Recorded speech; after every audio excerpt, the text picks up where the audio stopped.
Hello and welcome to Words in a Time of Lockdown, a podcast from the Writer's Block Cornwall, exploring creativity and creative writing in a time of change.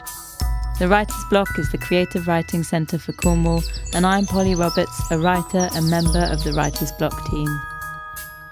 In today's podcast, I'm speaking with the wonderful Annamaria Murphy. Anna has written plays for Kneehigh Theatre, radio plays for the BBC, and created multiple community art, storytelling and writing projects. She was born in Cornwall and continues to live here today, and it often features in her work. Anna is also our artistic director and plays a huge part in the creativity and passion that fuel our unique approach to working with words. I hope you enjoy our conversation. Hi Anna, and welcome to our podcast. Well, thank you for having me. Thank you. It's, kind of feels like we should have had you along right at the beginning. So for everyone out there, Anna is our artistic director. And I was wondering actually, Anna, could you tell me when you did get involved with the Writer's Block, the Story Republic? Well, that's a good question. Well, I used to do, as you probably know, I worked with Amanda for many years in Kneehigh Theatre, and when she was the general manager, and we did a lot of community projects together. One of which was called the Shop of Stories, where we took over an empty shop in Penzance and an old bank in Falmouth and an old shop in Redruth, and we had the currency was stories and objects, and actually lots of projects have grown from that. So when Amanda left Kneehigh, she started Kerno Education Arts Partnership, and I used to do different projects with them. And then Amanda, being the adventurous spirit that she is, this is when all the sort of funding for Keeps started. She either said we fold or we do something bold and new, and that's where we came up with the idea of the Writer's Block and the Story Republic. It started as the Story Republic, I think. So I don't know how many years ago it is now. It was when we were offered, it must be 7 or 8, or even longer. But when we were offered that kind of strange 70s block in Paul College, it seemed, that's where the kind of Writer's Block play on words came from. But and that was the birth of that. What did you think when you first saw that strange office block? How did you imagine something creative from that? Well, because we'd have the big hall next to it where we'd done those amazing installations which were bought in. And then actually we wanted a space that we could control, and make that very unprepossessing, those rooms. We've always worked with artists and artifacts as part of kind of writing and community arts, and we got the marvellous Bill Mitchell, who is an amazing theatre director and designer, to come and help us reimagine that space. And we very much worked with him and artists and writers to design that space, kind of with advice from teachers. Very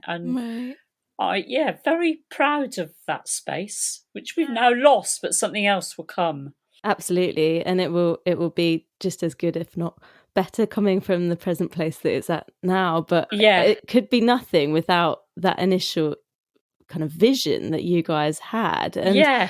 And really, I know for myself, coming to it afresh, I just couldn't quite believe where that vision could come from. And I think that's where everybody that has entered this space kind of feels. It's so like being transported into a different place. And I love this idea that you had of bringing everybody together, the community, the artists, the theatre makers. But where did that come from, that kind of approach to things? I think, well, when we were doing the community arts side of Kneehigh, that the shop of stories, the first one was in Penzance, and the idea is that the shelves were full of artists made objects, which some of us writers wrote stories to go with, and the other way round. So we gave some of the artists stories and they made artifacts. Right. And then we had counters of words where you could buy an ounce of words, like foreign sunsets or love words. And so when the audience came in, the performers were the shopkeepers. Right. And an audience could pick an object, and then that shopkeeper would be the storyteller and tell them the story. So a lot of projects grew from that, and in a way, the writer's block did.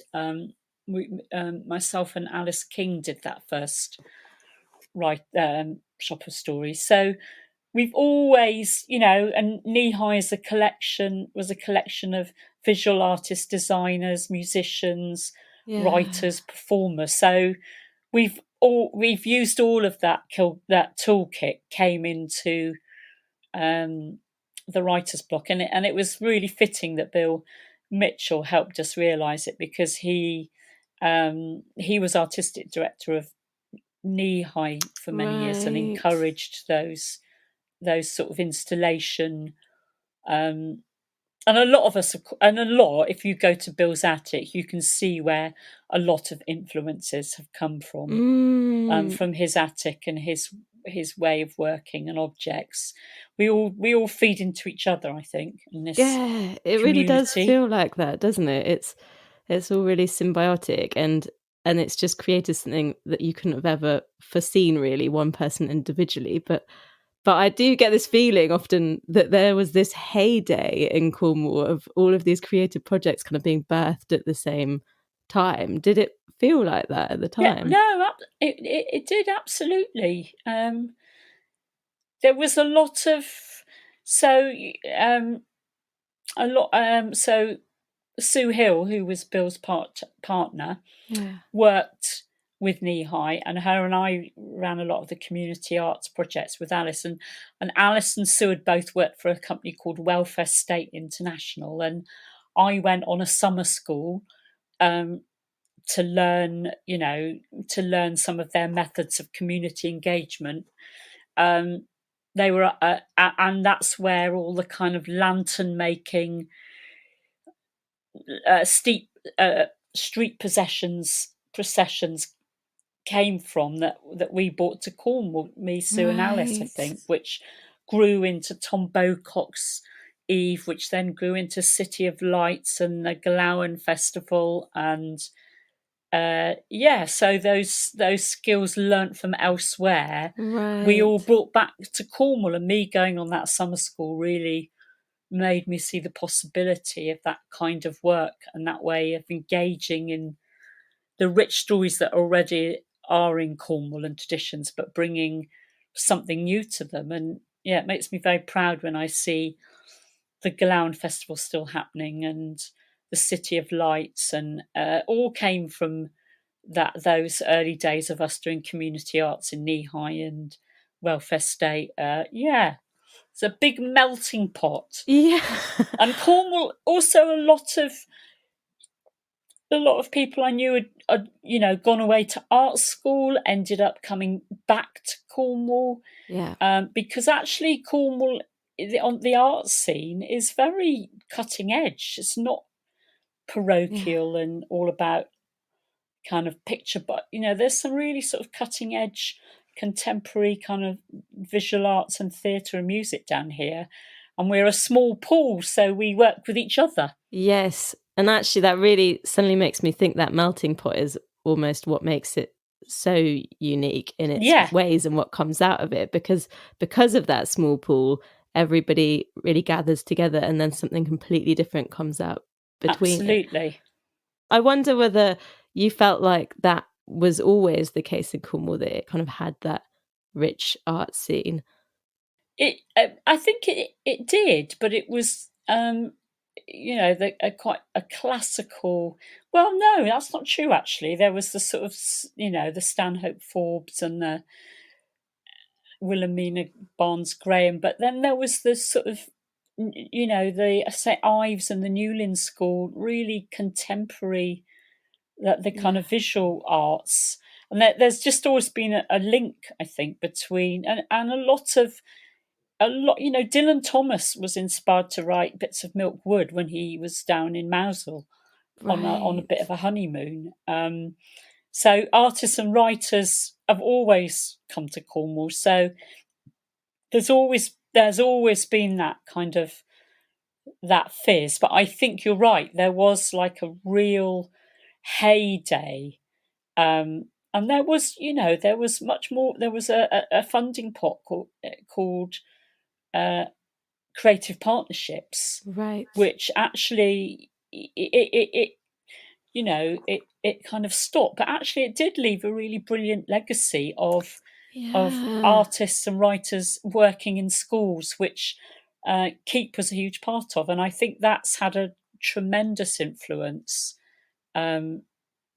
It gave rise to a lot of really interesting projects, which have been reinvented, I think. So yeah, and I guess the amazing thing about those projects is they've then brought in artists and writers based in Cornwall who've then gone on to continue creating art down here. So it kind of the legacy keeps on rolling, I guess.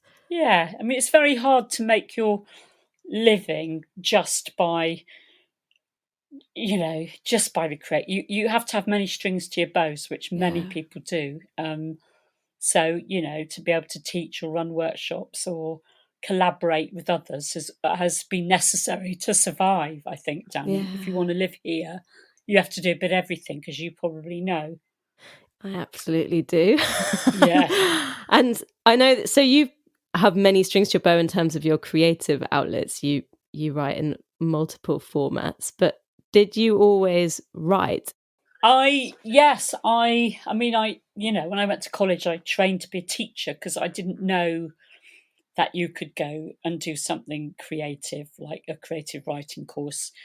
I'm a child of the 50s, and when I was at Polperro Primary School, when you go to secondary school, you get a careers advisor, and if you were a girl, it was usually secretary or air hostess. Wow. Were the things that you were kind of advised that you could be. But I was always a bit of a secret writer. Right. And, didn't really, because it was the thing that I really wanted to do. And I thought, what if I'm rubbish at it? Yeah. So I never aired any of it. So I did lots of other things instead, including being, I've been a care assistant and taught English as a foreign language and travelled the world for 3 years, and then ended up Kneehigh in the Kneehigh Theatre and Education part of the company, and now I don't know how, because I've never trained to be an actress. I didn't think I was that great at it, to tell the truth. But I got my first writing job with Kneehigh because I was supposed to play a wild animal in a site specific thing called Wild Walks. Yeah. And I was rubbish at it, so I wrote myself a part as Beryl, who was a kind of shopper lost in the woods. But this Bill Mitchell directed them, and then Bill actually kept asking me to write other bits, and yes, and it all stemmed from there, really. Wow. But I always wrote as a child and a young woman, but they never saw the light of day. Right. So, yeah. But I was lucky enough. I often think, at Polperro Primary School, our headmaster used to read us Charles Causley poems. And I remember him reading Timothy Winters, and it kind of blew my mind that could be a poem. And then when I went to secondary school in Penzance, I failed the 11+, but we had an English teacher called Taffy Owens, who obviously saw something in me, and he gave me a copy of Under Milk Wood. And again, that blew my mind to what writing could be. And so those two teachers, in fact, when I got my first Radio 4 commission, I wrote to Mr. Owens, Taffy Owens, and said, if it wasn't for you, I wouldn't, I'm sure I wouldn't have been a writer, which is true, I think. Wow. So that's why I believe so much in the writer's block and the work that we do, because I think it can be transformative writing. I was going to ask you that about what made you want to share writing as a tool with others, and I guess that's it for you. You've had these moments where everything changed because of someone sharing writing with you. Yeah, and I also remember, again, growing up in this tiny fishing village in Cornwall, where nobody had a telly.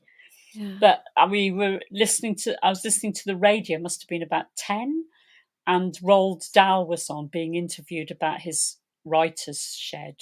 Yeah. And he said about all his characters were based on people he knew when he was growing up, even the animal characters. And I thought, oh wow, that's amazing.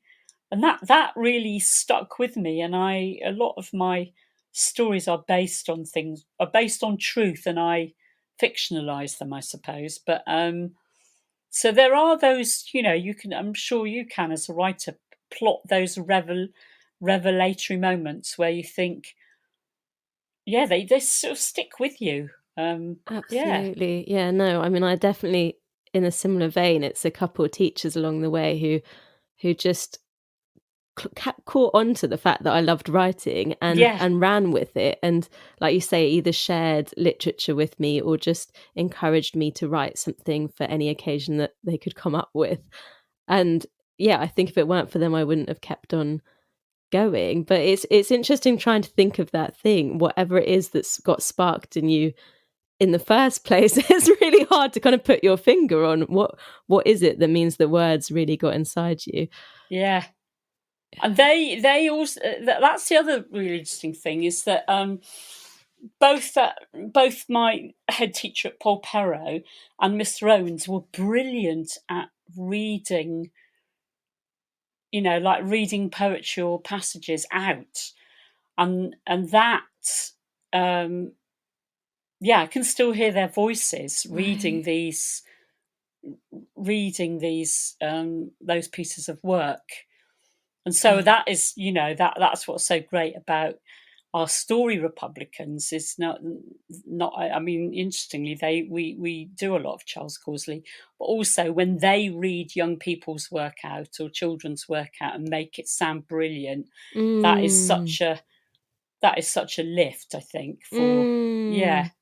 Yeah, and I guess a lot of the writing work that you have done has been to be shared through being spoken out, whether that's in audio plays or performances or storytelling. And it's really interesting because often I wonder, what is it that makes me want to share my work? Why is it that I don't just write, like you were saying, when you were younger, in those private little diaries? But you've kind of hit on a value you saw or experienced yourself just of hearing it said aloud. No, absolutely. I mean, in the end,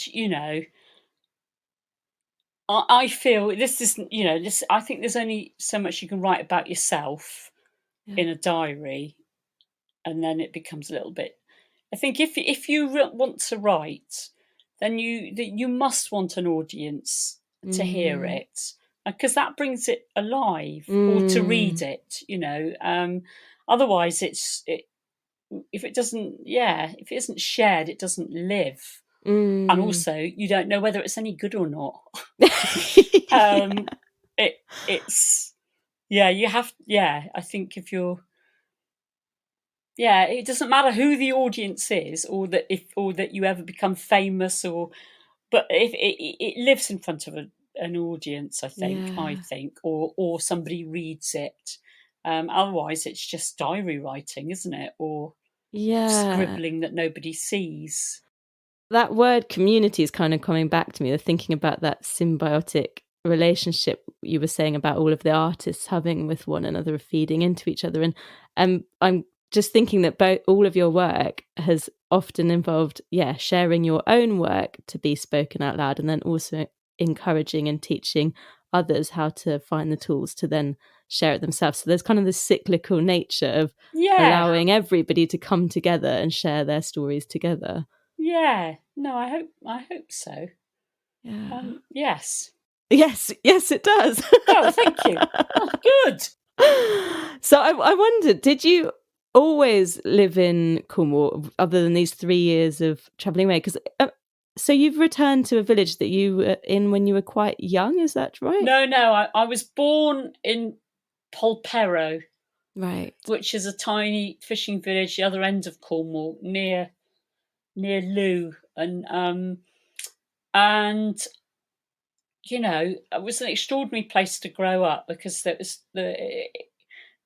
no cars there, you can't get cars down there really, and so we lived on the street. And then me, my mum, and my brother moved to Penzance when I was 11, but my dad still lived down there. So yeah, and then I went away to college to London and went travelling around the world which only meant to be 6 months, but was 3 years, and then. I think I fell in love and ended up staying here when I was just about to go to Italy. So I have ended up back here. Right. And brought my daughter up here. But yeah. Gosh, so there was actually all of this stuff calling from outside, but somehow in the end you got called back here. Yeah. And I did, I travelled the world for 3 years as a young person, totally naive. And I did lots of writing then in old notebooks, and I love my great joy is sitting in a foreign city in a cafe with a notebook would be my great joy in life. Yeah, I miss that so much. When we could travel, or even going to another town in Cornwall, anywhere. Yeah. Where I can sit in a cafe with a notebook is one of my greatest pleasures, even if it's a load of old rubbish that I'm writing. But yeah. That was something I wanted to ask you actually, was what is that gets you writing? And you mentioned about hearing Roald Dahl talking about using people he knew and putting that into the writing. And so, is it kind of watching people and stories unfold around you that starts stemming the writing? I mean, I despair of myself because I'm so undisciplined, Polly. And other writers, they get in there, at their desk at 9 o'clock and they write till 4 o'clock, and I am rubbish at that. And it's almost like I need a purpose to write or commission. It isn't necessarily to do with the money, it's to do with being asked to do something. And I mean, one of my great privileges has been, the Rambles project that I did with Kneehigh, where I was, it was Emma Rice and Mike. At the time, it was Kneehigh's 30th anniversary, and they said to myself and Steve Tanner, because we're a long-time artists in the company, we want to give you a little bit of money to do anything you like. Just to celebrate 30 years. Doesn't have to be a play or even anyone see it, but just to give you anyway, I ended up doing this series of walks where I'd stay overnight in places and walk up just with my notebook, and sometimes had guides with me from people who lived there. Sometimes I'd be on my own, sometimes I'd have 10 people with me, but that really caught people's imagination, and I did it for sort of 7 or 8 years. Wow. Doing the act of walking. My only rule was not to get in a car, so sometimes I'd have to catch a local bus, that went once a day from a tiny, because it was too far for me to get to the next place. But that has been such a privilege, and I but also did it in other cities as part of kind of a wrap around activities where Kneehigh was doing a show, like Leeds and Liverpool and Bogota. Got sent to Bogota. Just bearing witness and the Calais the Calais jungles. Some of us went as a theatre company. I wasn't there doing a Rambles project, but we were there to volunteer. But sometimes it's about bearing witness to a place or events, and I think poetry particularly can do that really well, very viscerally. So that has been so fabulous. What an absolute joy that has been as a job, to be walking and collecting stories from people and then reinventing them and telling them back. But it's not oral history. It's something else, I think. So that has been like massive in this last 7 or 8 years to my writing. So it's this real thing of well, you mentioned the word purpose. So it's that needing a purpose, both in the form of kind of structure of a commission or a deadline, but also I'm getting the sense of a bigger meaning of the word purpose, as in actually feeling like, well, you said bear witness, that you're bearing witness to something important and doing something valuable. Well, I hope so. I think I describe it as the ordinary extraordinary, in that the people, I'm not saving lives, but I think what I find really humbling and moving is that when we've told the stories back, either in a performance or a film or a story app, is people, I can't believe that you'd want to tell fragments of their lives, because they don't think they're anything, whereas I think they're extraordinary, some of the things people tell me. And I'm very pleased because actually Keep is going to host all those Ramble stories and the films, that because Kneehigh is no longer. And some of them are written, those stories are written by young people who'd walk. We did lots of projects where other people would walk with me and they'd write stories. And so that has been like huge in this last sort of 10 years, I think, really. Yeah. It's amazing. And I mean, again, that cyclical nature is such a part of it, isn't it? It's, yes, okay, you're telling someone else's story, but then there's another retelling in there that's coming from you, and then it just keeps on feeding.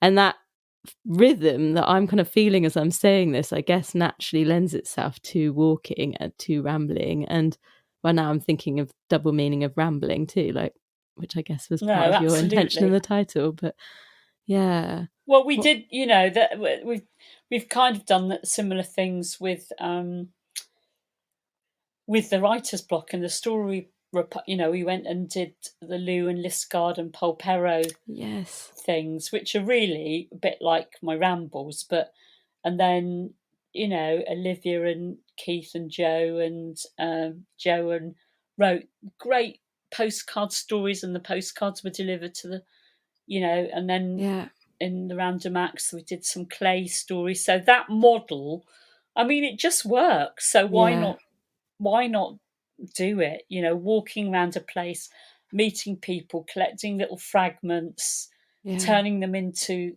a postcard or a film or a performance. It's just a lovely model. You could do it forever and you would still get fresh new stories. There's endless material everywhere, isn't there?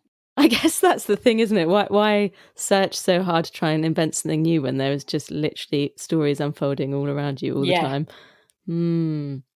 I wonder, how do you manage to keep at the writing then? So obviously it sounds like you find it easier to get into the flow if you're away, travelling somewhere or walking or moving. But I know you mentioned Roald Dahl's little garden writing shed too, and I know that you have one of your own. I do. I mean, I love my shed, but it's kind of a mess at the moment because of all my projects I've been doing. So I need to get in there and clear it. I often go to the Morab Library, the private library in Penzance, which is like one of the best. If that ever closed, I think my world would be shattered. And they have beautiful rooms and writing desks. So that's a really good, because I go in there at 10, get a double espresso, and after I've stared at the fantastic books for a while, I do actually get down. Yeah, I need to go somewhere else, even though I've got my writing shed. Yeah. I'm working on a show with musicians, Baggers to Goal. I love working with musicians, and this will be our 4th show together. So there's something about words and music and the melding of them and storytelling that I love. So, yeah. Is that where a lot of this kind of urge to write comes from as well? Is when there's multiple art forms coming together that you feel an inspiration like that? I realise that I'm never going to be one of those writers that sits in a garret. I need projects and other people. I've decided and I'll never write a novel. I can't understand how people can write a novel. But then they can't understand how I can write a short story. So it's interesting, isn't it? That comes quite easily to me, but to some people that's really hard. And I just can't imagine how anyone can write a novel. I find it fascinating as well how we're all drawn to different formats for some reason. And do you know which form you're going to write in each time, or how do you decide? It's usually short stories, Right. very short. But I write for theatre, so with Kneehigh and lots of other companies, it's been very much devised, so they don't. A scripted play doesn't turn up on the first day of rehearsal. It's often in poetry or monologues or song, because right. When I first started working with Kneehigh, it was outdoors, so lots of Noel Coward doesn't necessarily work out. That very intimate dialogue isn't necessarily great for outdoor theatre. It needs to be bold and like Shakespeare, who wrote in. There's very little dialogue in Shakespeare. It's very declamatory, and you wear your heart on your sleeve. So I'm very used to that.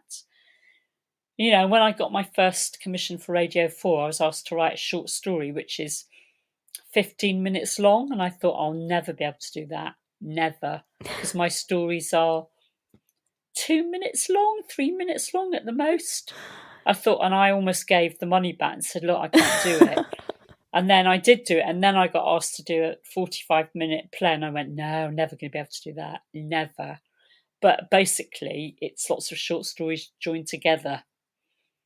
Right. So that, I have done it, and through doing that work for Radio 4, I have learned a lot about structure and dialogue, and although I must say I never structure something beforehand. But you learn, you know when a structure is right. Yeah. And I guess it just brings your own style to it, the fact that you put things together in that way. Yeah. It's really interesting to me, this thing of responding to place and responding to kind of the individual needs of something in the moment, rather than having such a big grand idea in your head and heading at trying to make that perfect. So I'm just thinking Kneehigh going, okay, we're working outside, and so what does that entail of us, rather than again thinking I want to write a novel about this, I'm going to sit in, as you maybe said, your garret and make sure that I'm in this private place where I can create the exact thing that's in my head. And I really feel like a lot of your work seems to be responding to whatever is going on around, whoever's involved. No, I mean, in those early kind of Kneehigh shows, you were, you might write the most brilliant thing you've ever written in the space, but it doesn't serve the story, so it's out. Wow. And so I'm very used to that. I'm very used to, I often cut my own stuff, which doesn't need to be cut. And so I'm very used to that way of working, and also knowing that sometimes the writing is a genesis of a scene, and then you don't need the writing. That's the craft of kind of theatre, is actually what can you tell without loads of exposition. I think that came in real. It was really handy when I started to write for radio, because you don't need exposition in theatre, because you can see it, or you can see the emotion, or if you hear a seagull, you're by the sea.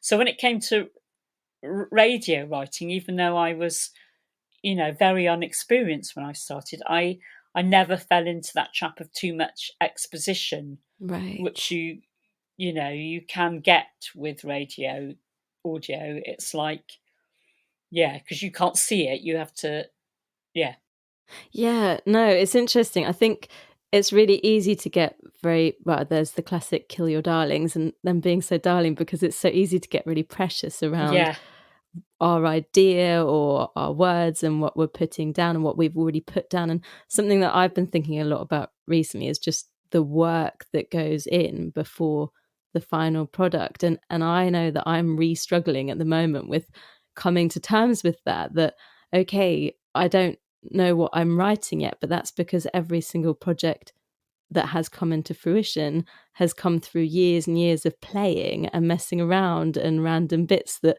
I thought would become something but didn't become something. And eventually they feed into this completely different thing down the line. But it's just really easy to kind of lose the faith in the process and just to think, oh my gosh, everything needs to be part of something. I mean, what's your writing process then, Polly? Well, that's why I'm really interested in talking to writers about their writing processes, because I come to realize more and more how different everybody's is, and what I've noticed about mine is how much it's changed over time. So I think I used to get very much inspired by something I might have gone through, and then for some reason have this urge to fictionalize it. And then there was something I so needed to process within myself that all of the urge to write was just there, and I couldn't stop writing until the thing was processed. And then it was simply a matter of going back and, I say simply, editing, which is very painful and hard. But then I at some point moved on to getting really interested in research, and I'd hear something that I found fascinating, and then I would just want to research it. And then again, that was the drive. And sometimes it's something that I really wanted to say or share, and it's just changing all the time. And at the moment, I like I say, I don't have a project on the go, and it feels like a very foreign territory to me. But I'm really curious about your process of play, because I know you've used boxes, is that right, to come up with ideas? I mean, God, I'll do anything to actually put off writing, so I've the usual tidying the desk, but I also work, I'll always have a notebook. I often start with a notebook, but they're quite visual, and I stick things in it and write. Then I'm there again, they're not diaries, I'm not in them. And then I think, I'll make a scrapbook. That'll be a good idea. That'll put it off, images and thoughts. Also, when you work with a collaborative company like Kneehigh, or I've worked with dance companies like Seascape or theatre, it's a really great way of sharing ideas, is scrapbooks. I know Bill Mitchell did it a lot with his designs, but they're really. And then I would think, I'd make a box. That'll put it off actually writing. but actually, they are all writing. Yes. And I think that's what the writer's block can bring, is that actually, especially with young people who are sort of frightened of writing or feel they failed, that there's many ways of writing. There's scrapbooking, there's drawing, there's talking, there's using objects, and then you've got some. Then you've got. So even though they are procrastinations, they are also writing. Actually, making a sort of story box is writing to me, in a way. But then I need to get down to it. Yeah, it's interesting thinking of that approach with the writer's block as a way to kind of get anybody to feel like they can write. And I was really struck by it the other day when you had us making a little notebook and a concertina, and I hadn't really thought about the impact that would have on what I then wrote inside. But I really noticed that actually just creating a different shape to write upon, or bringing in different colours, or sticking different things, it's so funny, working for the writer's block. I see this being done for people all the time, and I see the power, and I do it for people in my own workshops. But being in that position of remembering that changing the approach to writing can create a whole different way of writing, and a whole different flow of words from a different place, was just so wonderful. No, absolutely. Yeah, I know it's like I was like really sort of, one of my things about when children came into the writer's block was that they were to have their own notebook, and it was to be a decent notebook. Yeah. Not a flappy, bendy one, and not bits of paper on a clipboard, which don't have, it's just them, yeah. And we assume that, all households can afford or would have a notebook for their child, but it's a very middle class assumption. And that thing of having a really good notebook, preferably with a hard back, and you give that to a young person, and I think little things like that are really important, I think. Or to make a lovely handmade book, like, so when I used to do schools workshop, we do lots of writing, but then we would make one of those little concertina books, and then they would choose their best writing to go in it, and then you can display them because they're quite visual, and you can stand them up, and there's something of pride about it. So I think the two things are, making and writing, and really, something I love anyway. Yeah, no, absolutely. I mean, it's that amalgamation that just actually, I don't know why we don't always pull the arts together. I think in education we can be really taught how every subject sits separately to everything else. And then there's this big grand idea of then you are a writer, rather than anything else being able to be part of that. And actually, of course, it's an amalgamation of everything. It's an amalgamation of the stories that go around you, which is the history, and then the art forms that inspire it, and just all of it pulls together. And yeah, it would be kind of naive actually to try and pull one apart. Absolutely. So we're finished talking, even though I feel like I could ask you a zillion things about how you end up writing and your ways to getting words out. And they just feel like such interesting and different approaches that actually seem to work for everybody. And I think that's part of what makes them so valuable. But just before we do go, we've mentioned Kneehigh a lot here. And I just wondered, when did you find Kneehigh, and how did you walk into that?